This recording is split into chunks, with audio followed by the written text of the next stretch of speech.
Welcome back to the Oasis Podcast. Thank you all for joining us again. Today I have with me Miss Keesh. Hey. And Vision. Yep. We already know how today's episode will be. So, y'all already know when we do these group episodes, we're usually sipping. So, this is why we usually high energy. So, forgive us. All right. Today we are talking about self-sabotage. But before we get into all of that, haven't been all in the same room in some time, right? How everyone doing? How y'all doing? I'm doing good. I can't complain. You can't complain or you don't want to? There's nothing to complain about. Okay, well then I'll take that. Mm-hmm. Vision? My leg hurts. Why does your leg hurt? I don't know. Old man problem? Oh, fuck you. Wow. Take me there. I'm straight. I'm Gucci. I'm alright. Okay. Well, how am I? Same, I guess. I feel the same as both of you all. Nothing to really complain about. Nothing that I'm going to complain about, rather. Yeah. And You know what it is? It's January. It's just like January. you know it's winter, but it's still sunny out, and it's kind of like, okay. It's just like, okay. yeah, January is a weird month for me in general, usually. So it's like one of those. January. I don't know. It's January feels like a transition month for me. Yeah. It feels like that bridge to the new year. It doesn't start at January 1st for me. It just like transitions me into. It's getting you ready. Yeah, I feel you. that's That's what it how feels it like, is. and that's exactly. February is my rough month. It's your what month? February is my rough month. Your rough month? Yeah, February really? is when I start to, Yeah. You know they can't see you, so. Oh, well, we need to upgrade our stuff. We need to get a cameraman. I'm thinking about it. We'll work on that. We need to get a cameraman and get this YouTube money. We'll see how that works. Mm-hmm. So, but you want to elaborate, or like, what does that mean? What do you mean? You said it's your month, and you Well, did something with your hands it's that no one else can see. month, so everybody has that time of the year where they, you might be down, you might be emotionless, you might be, you and your I think it's something like a trend yeah. to start off the new year. Like how January has always been like that trend where it's like, okay, I have set these goals in mind. I have time to complete them, but I'm still kind of recalibrating from the whole holiday season, the whole bullshit of everything. Yeah. And then as, January come off, and become February, it'd be like, okay, let's get back to business. Mm-hmm. So. For sure. Yeah, I agree with all that. For sure. So like previously mentioned, we're going to be talking about self-sabotage. So I guess off the jump, how y'all feel about that? I think we all do it because we have a fear of success. Mm-hmm. I know I do it because it's like it's allowing me the reasons to just kind of not go for what I know I deserve. And it just gives me the solace of saying, okay, well, you know what, I didn't do this, and I don't know how this will have panned out, but I'm glad I didn't do it because it had went totally left. So we are human, and we always like do self-sabotaging. We need to stop. But it's kind of hard to stop doing the self-sabotage when you have many factors, including your own, that kind of feed into that self-sabotage. How about you, Vision? What are your thoughts on it? Because I'm going to define it, so. Mm-hmm. I mean, what I believe self-sabotaging is just hurting your chances of winning. In general, I guess, to put it in layman's terms. But I just like to add that sometimes you sabotage your life, self-sabotage, without knowing you are. There's plenty of instances where I see myself where I think I can't compete for a certain job, or I don't believe I have the ability to do X, Y, and Z.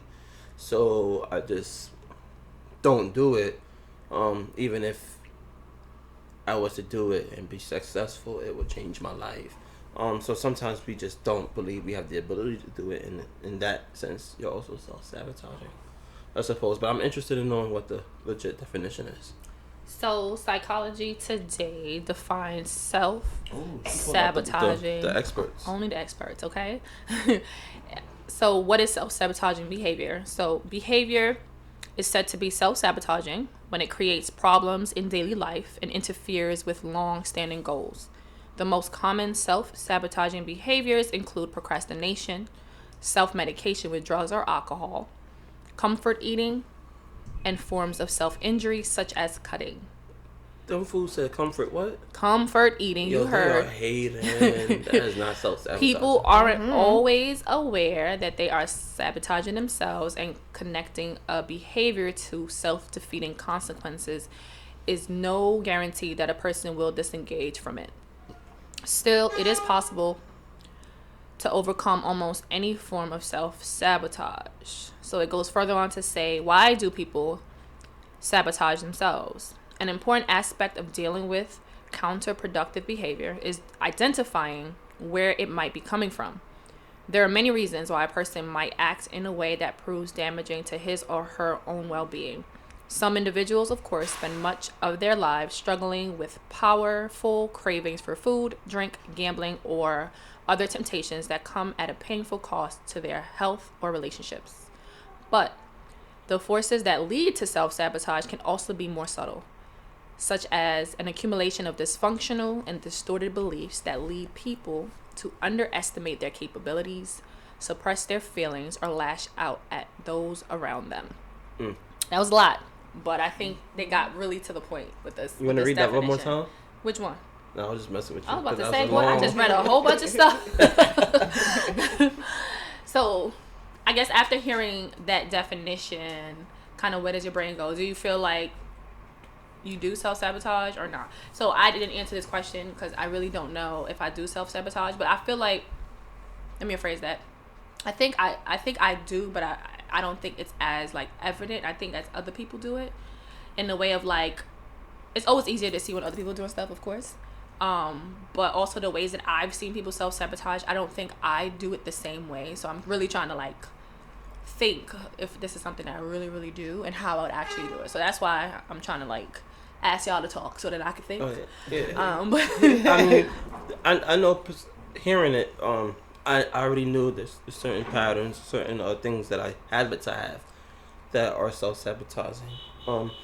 The one that threw me off was this whole comfort eating, and for me, recently, as a couple of months, I've been doing a lot of comfort eating. Like, me and my girlfriend's looking for a place, and she makes fun of me every time we're done because, pardon me, we gotta stop to get food. And she's like, "Oh, no, stop, no, wait till we get to the house." And I'll be like, "No, I gotta eat now."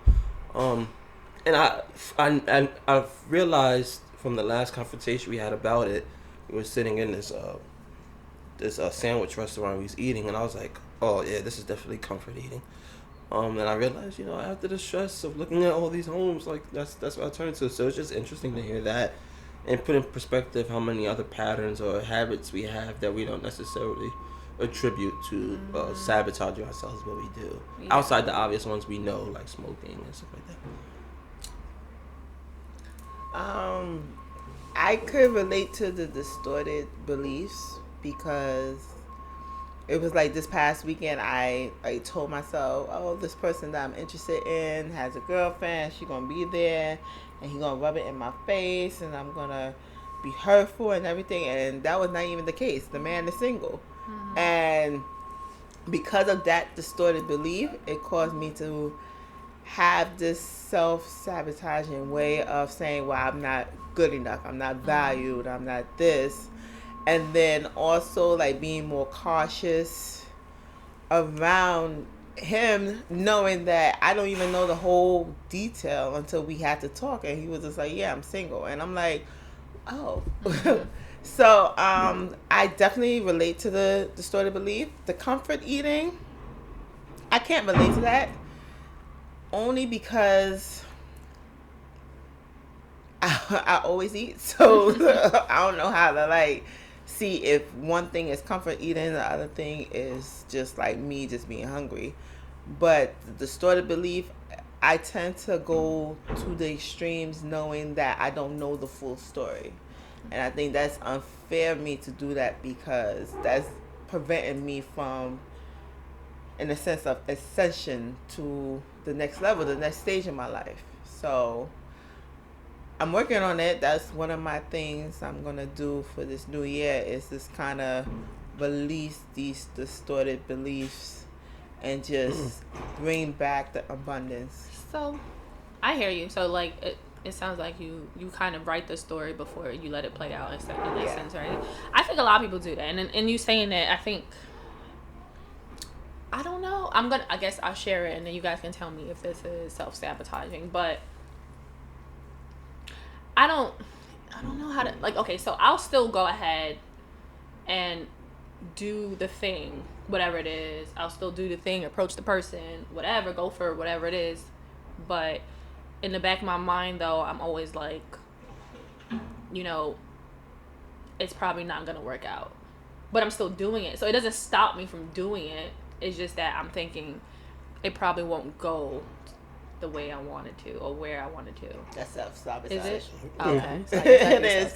It's because you already, it's not the distorted belief, but it's just you already sabotaging your way It's like into like something that probably will manifest or speaking something negative into exactly. existence. You didn't even go through the whole situation, and you just already write it off like, oh, it's not even gonna happen that way. I don't really care about it. Blah blah blah blah. That's self-sabotaging. Yeah, I guess. It's like I don't procrastinate. I don't self-medicate. No, I don't comfort eat. We don't. I don't do self-injury. We don't do most of the things that is listed on there. Yeah, but I mean what is it?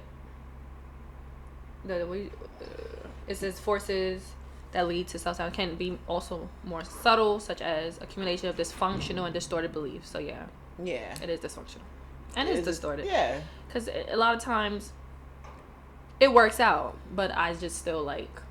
To me, I feel like I'm telling myself I'm prepping in case it doesn't. Yeah, that's what we always do. We prep ourselves so we don't face the rejection. We prep ourselves to face the failure. So, how you do it and how I do it is two different ways, but that's like coming under the distorted belief.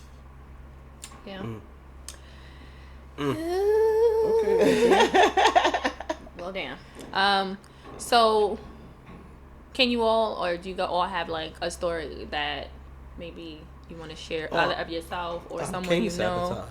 You king sabotage? I'm king. Oh, so you got stories. Oh, bro, So we listening. Nah. We sipping. Go ahead. You could go ahead and sip. I'm next.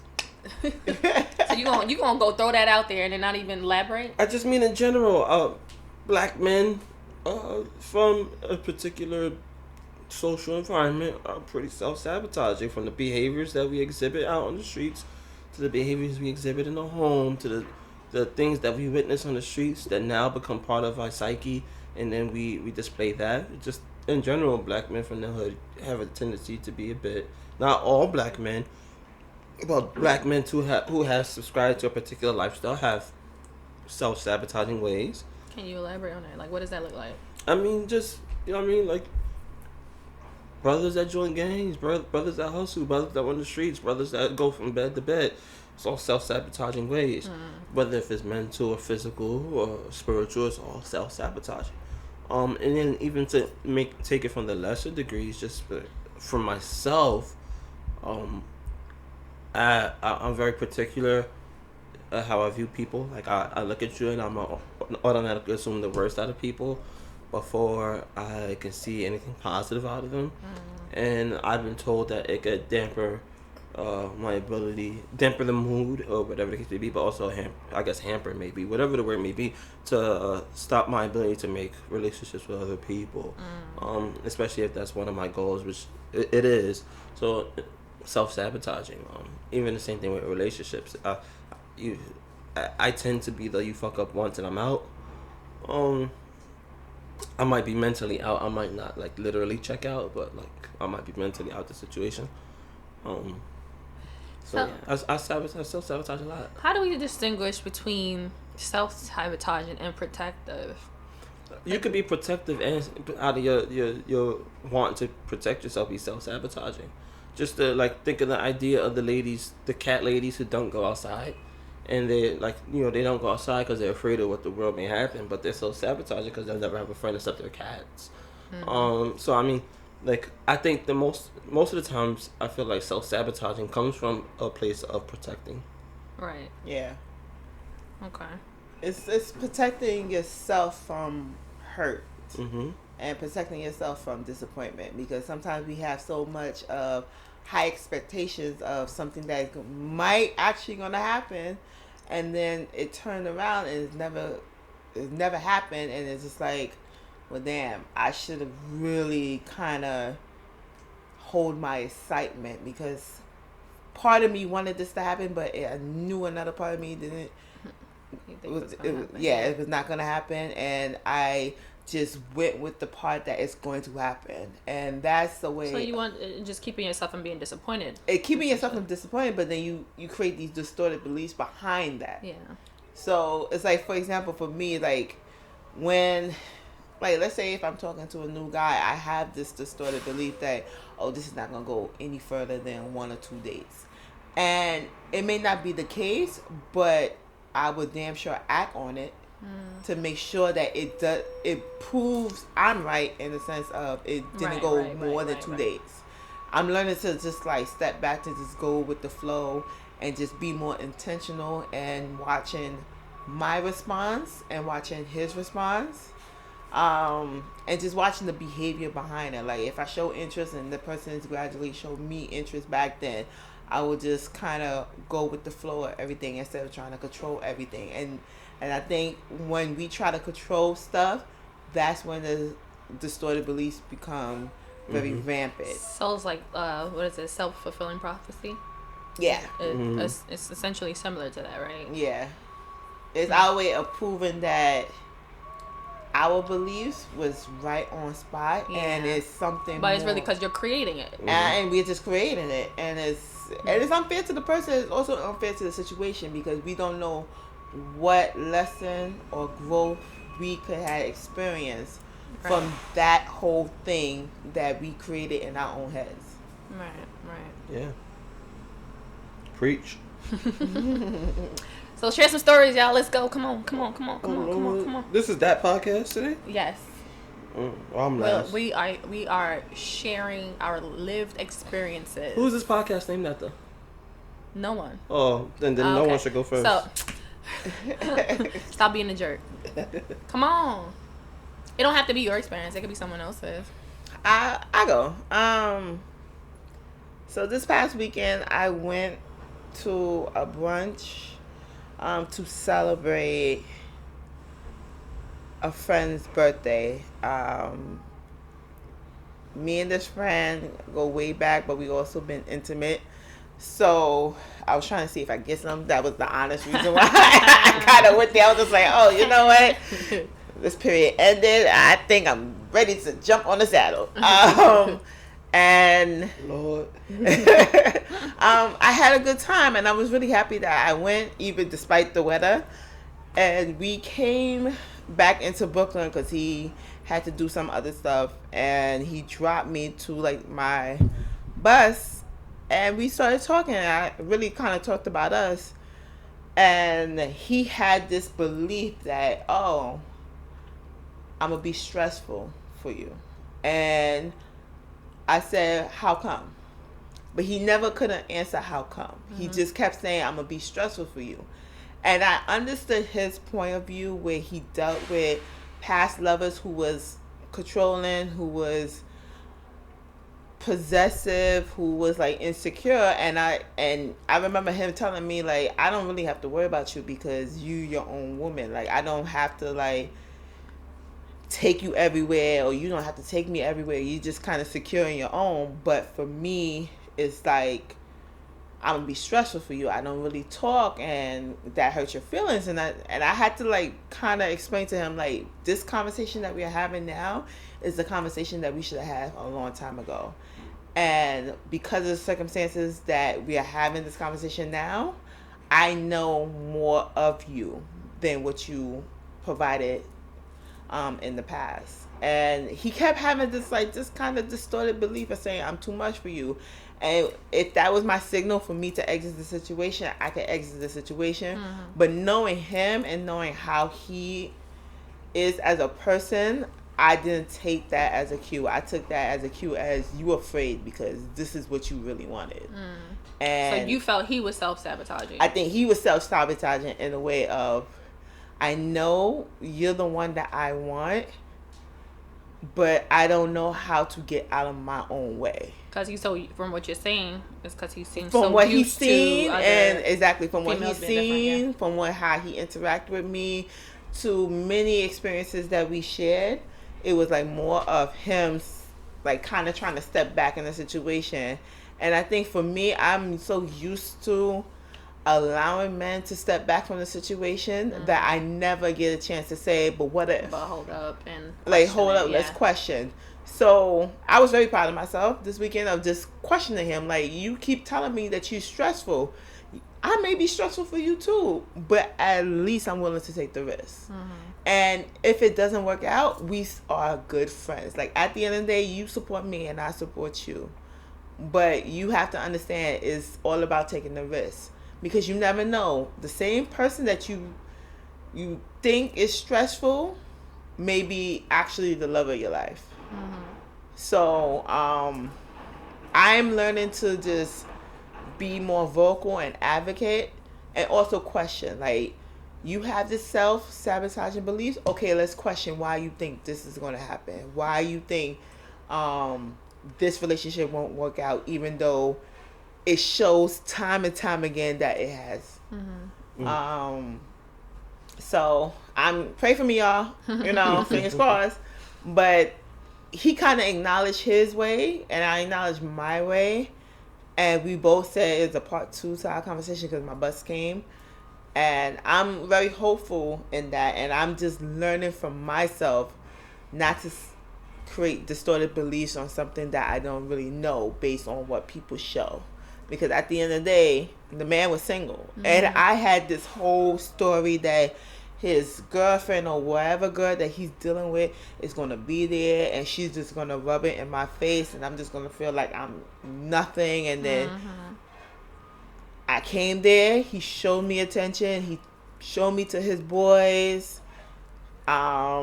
We danced. We had a good time, and then we had a good conversation. So I'm just letting y'all know sometimes you could have missed out, right? Yeah, we gotta get out our own way. Yeah.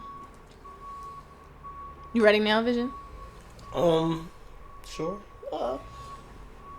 I could think of times where one in particular, when I had the ability to move up in a position when I lived in Virginia, and to be honest and quite frank, I really didn't want the position. Because by then I had decided. You ain't want it, or you didn't think you could get it? Well, in the future, I'm grateful that I didn't get it, because I realized at that moment in time that I really wanted to come back to New York. When the position came available, I believe I had a fair shot at getting it. It was more so that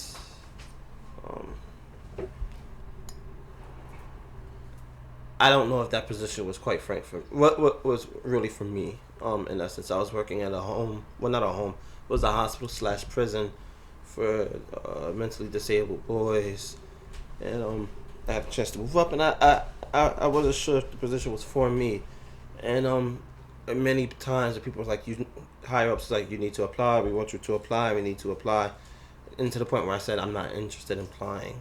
And I'm grateful I didn't in the long run, but I can imagine how that could have been self-sabotaging at that moment in time, especially if I decided I would have wanted to stay in Virginia.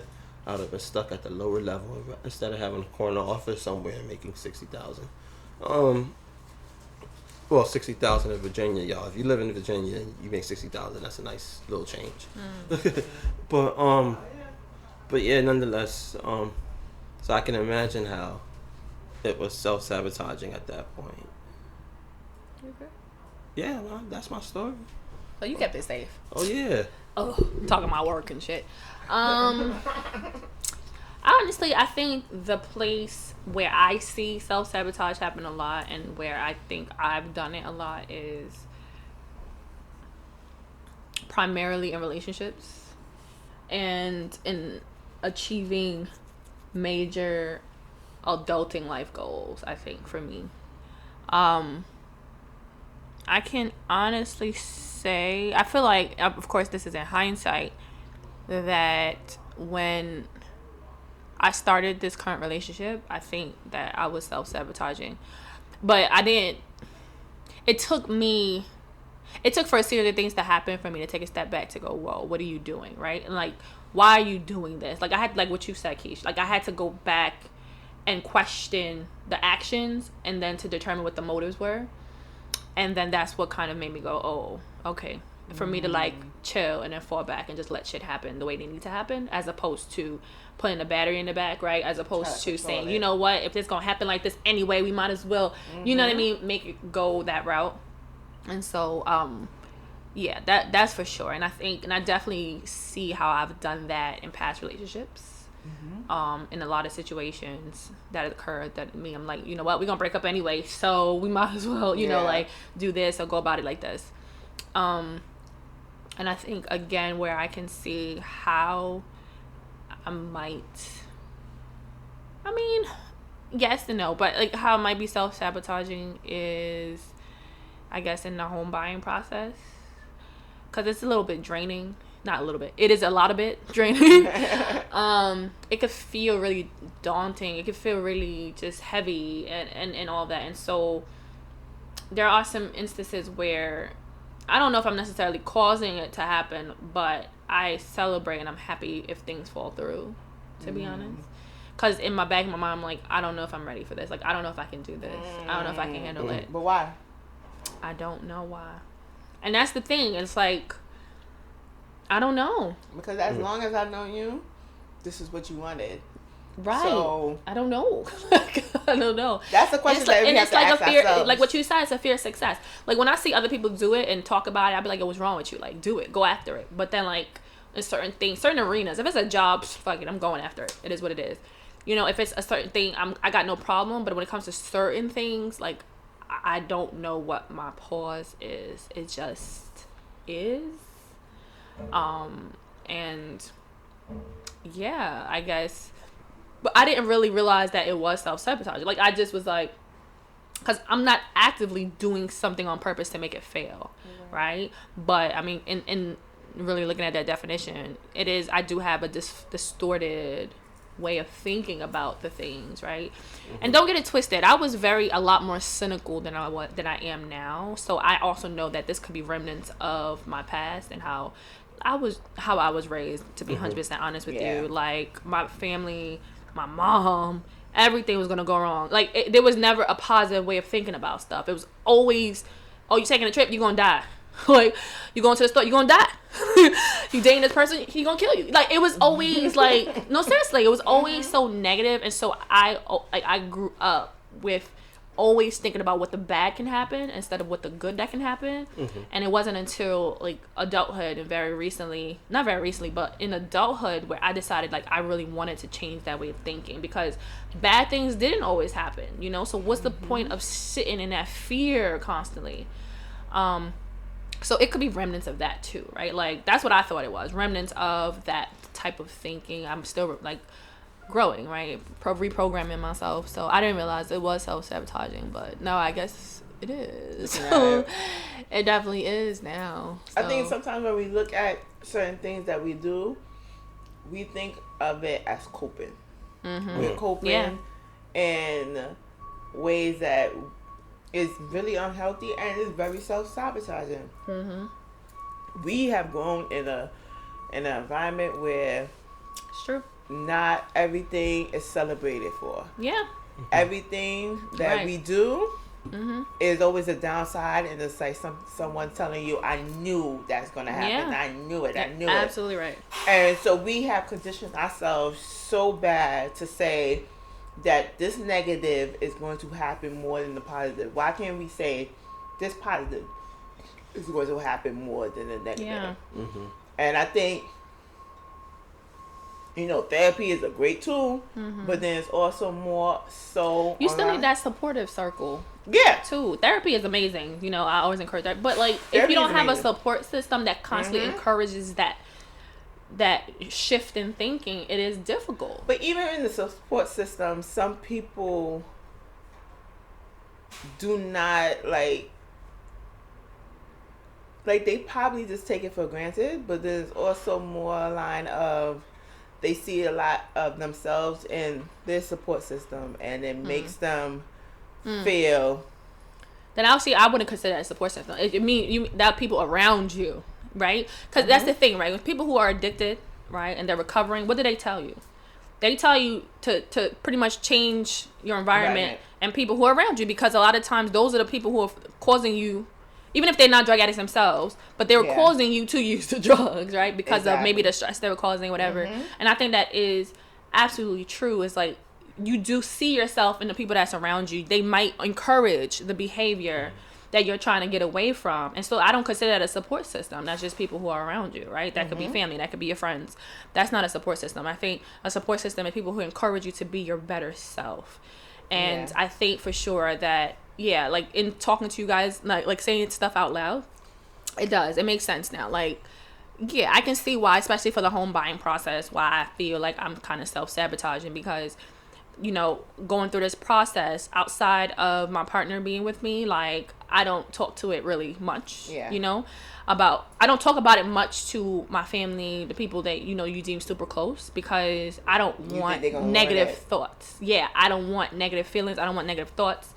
And the very few times I have brought it up, they always got an opinion, but it's never something helpful, right? It's always like, oh, why you want to move there? Why you want to do that? Or it's you think you can do that? Like, it's always just something just negative, and it's not, you know what, girl, you got this, go ahead. And I literally get that from my partner. Call me, AJ. Or you can call me. Oh, okay. Well, I don't want your girl trying to beat me up, so I don't know. She sound crazy, so anyway. I don't no seriously though, but like, it's like I shared with my partner. I don't know if I shared this with you, Keesh, but how no, I didn't. It was one of my other homegirls that I was talking to. So I don't share these type of things with my mom, because again, that's just how she is. So I had just had to accept that that's who she is, right?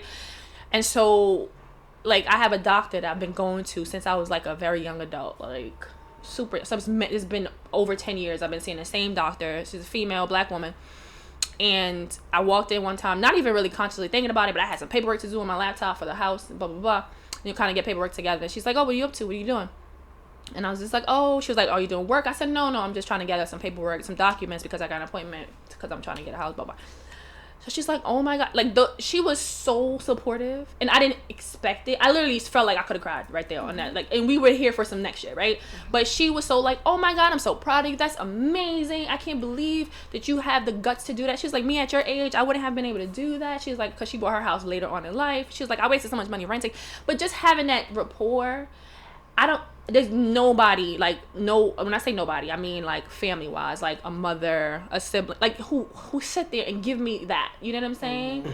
And that shit hit my heart. Like, it hit my heart. Like, I literally, after I thought about it, then after later, like, I wanted to cry, because I was just like, wow, that's what that feels like, you know what I mean? Like, it felt like someone was there to support me. And so if you don't have that continuously kind of helping you push through,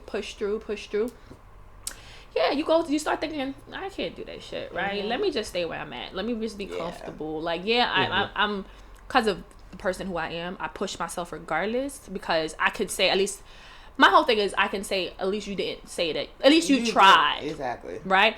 Even though, because instead of saying, oh, you didn't try, so you didn't know what happened, but I can tell myself I tried, even though I tried and I still wanted to fail, if that makes sense.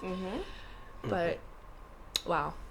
Yeah. Sometimes it takes us talking about it and doing a lot of introspection to be like, damn, I am a really self-sabotaging bitch. To the audience, if you would have saw the stress that just left AJ's shoulders while she was explaining that.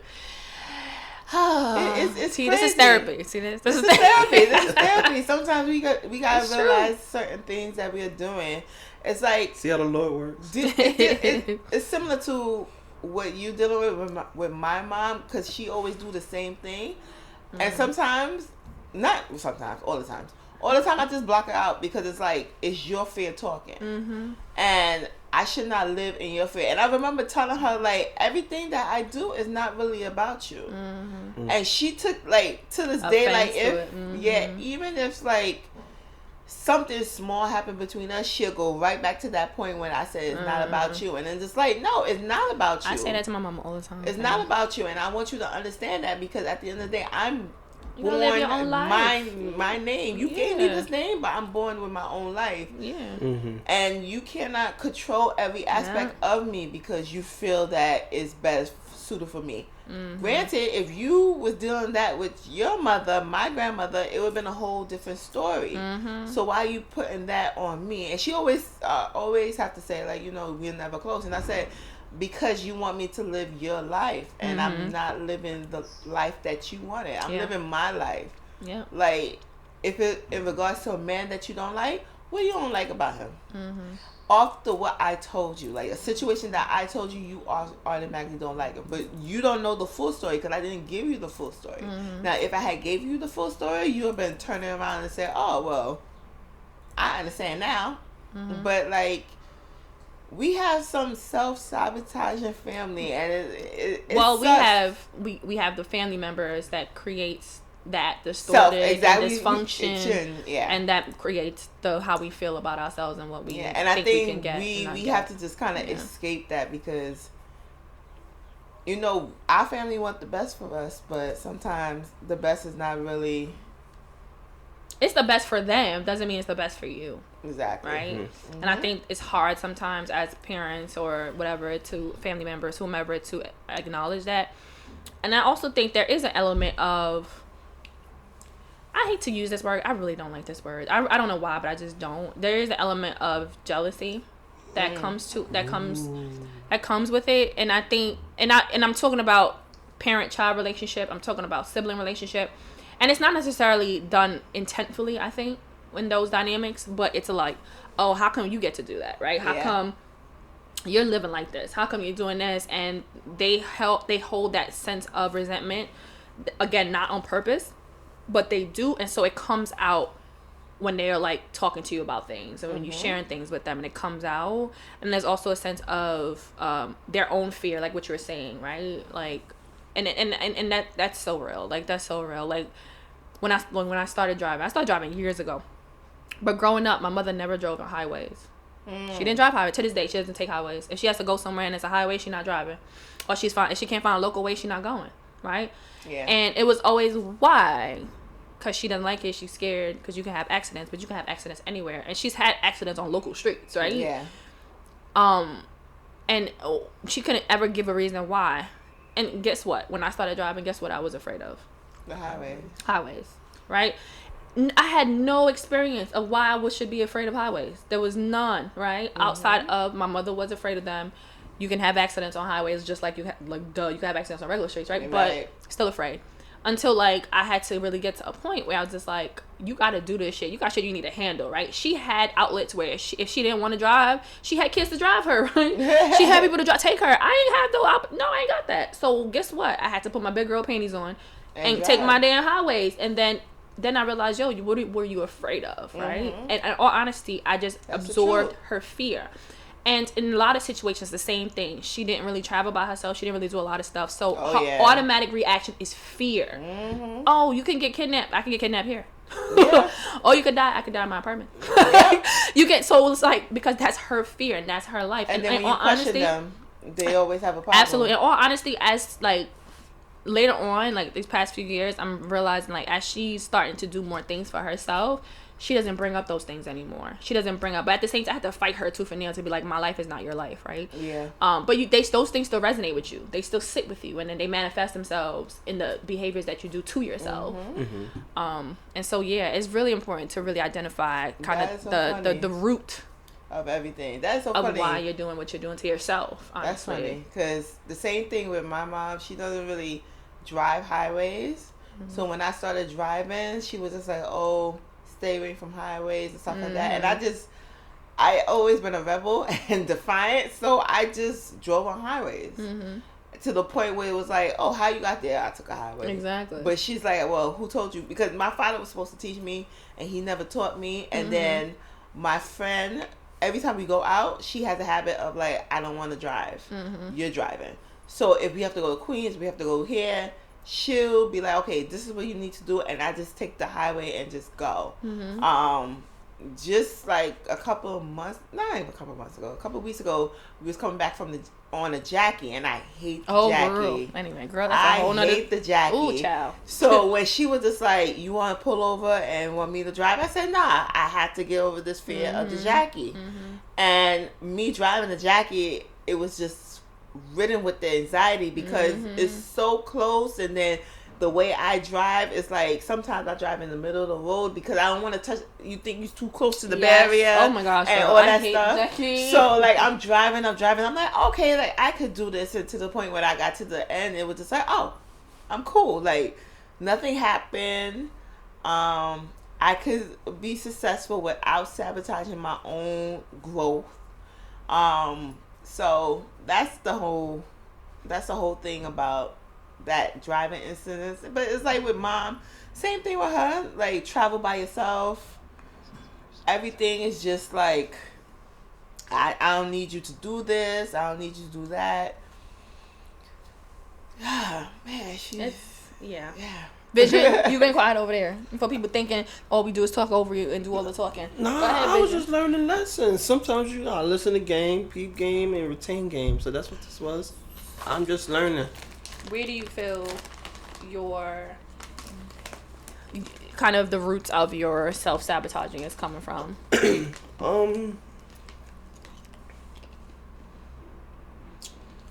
I would say I have a Kanye display.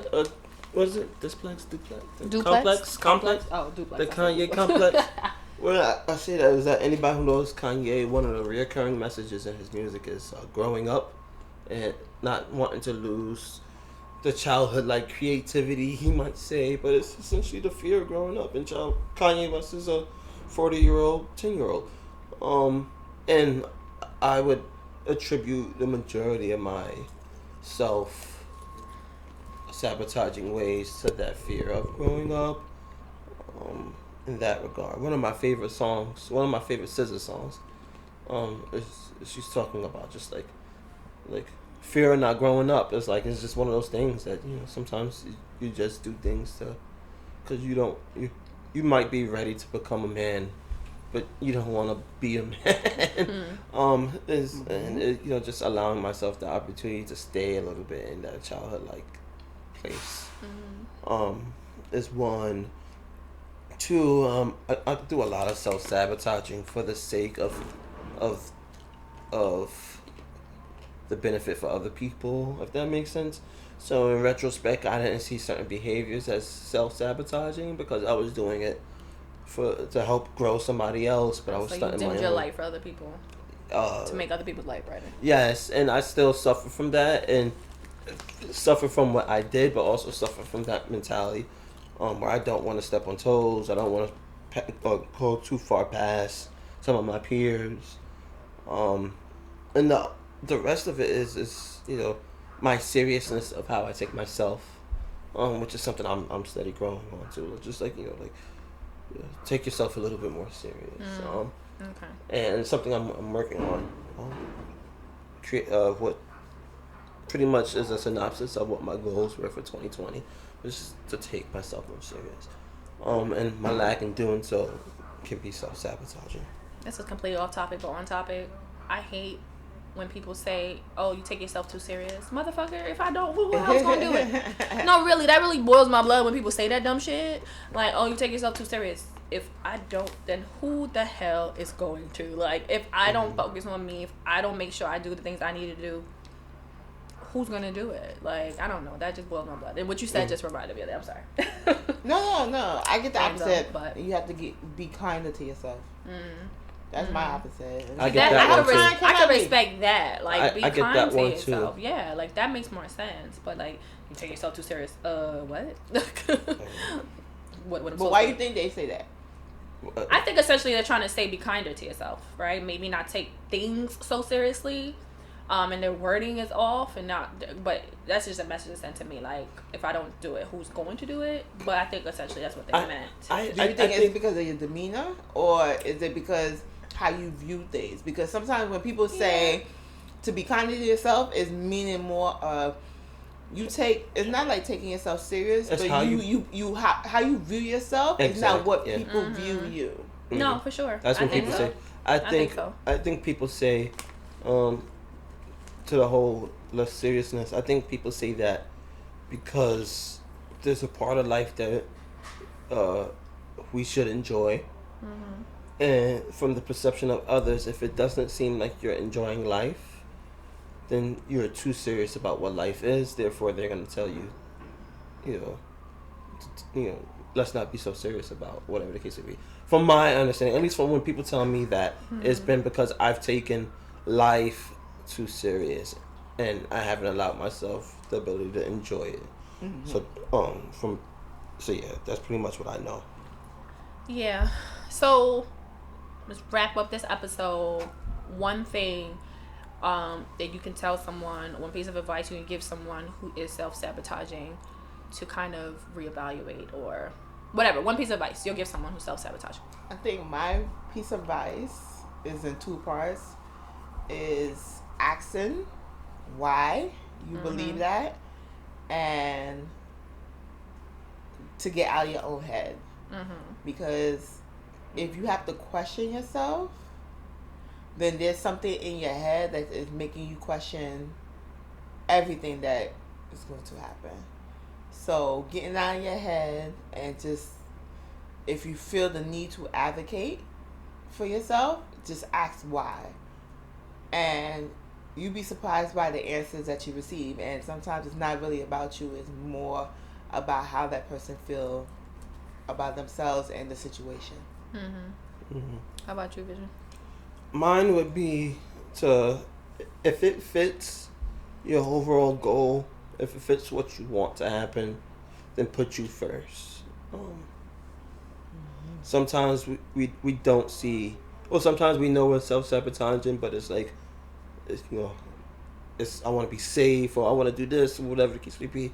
But live on the edge a little bit, and if it's for the goal, live on the edge.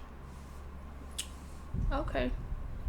I'm still trying to formulate the words that I want to use, but essentially this is a thought process or a question that I ask, or I tell people to ask themselves in different situations. But when you're having that thought of you not being good enough, or you not being able to accomplish this thing, ask yourself, is this really my thought, or is this a thought placed in my head by something or someone else?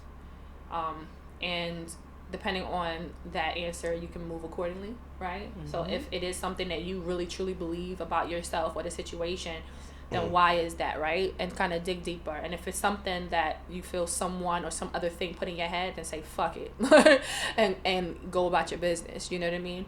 And I think a lot of us I operate from things we think are our naturally occurring thoughts. In actuality, they come from something or someone else. And it creates this vision that we have of ourselves. And so I would say to do that. Ask yourself that question. Is this my thought, or is this a thought that someone else put there? Thank you for joining us. Bye. For this episode's Connection Corner, I read you a post. Not sure who wrote this post, so it's not my words though.